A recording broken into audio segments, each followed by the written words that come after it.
এখন আমি আপনার কাছে অনেক কথা বইলা গেলাম, আপনিও হাতে তালি দিলেন, আমি খুশি হইলাম, কোনো লাভ হইব না, ইলিশের উৎপাদন বাড়ত না। আপনারে চাউল থেকে শুরু করে তেল পর্যন্ত, ডাল থেকে শুরু করে আমরা অনেক আইটেম মিলাই, আটা থেকে শুরু করে 6,500 টাকার মাল দিলাম, লাভ হইব কি?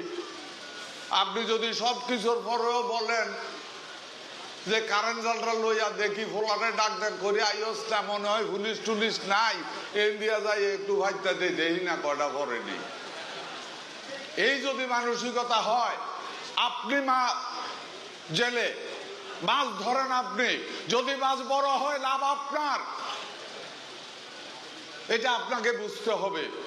আপনার গোলার ধানটা তো নষ্ট করেন না কেন?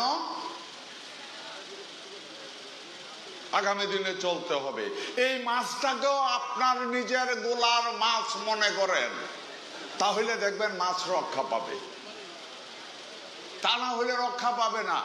আমরা এসে উদ্বোধন করব, ঘর বানাবো, ফ্যান লাগাবো, বক্তব্য দেবো, আপনারা কইবেন এই দেন হেই দেন, চাউলতে দিছেন চাউলে একটু গন্ধ, তেলতে দিছেন এর থেকে বালা, সরিষার তেলটা দিলে ভালো হয়, এই গল্প দিয়া। হ্যাঁ, সরকারের দায়িত্ব প্রত্যেকটা নাগরিকের যেন পেট ভরে খেতে পারে, এটা সরকারের দায়িত্ব। সরকার সেটা পালন করার চেষ্টা করছে।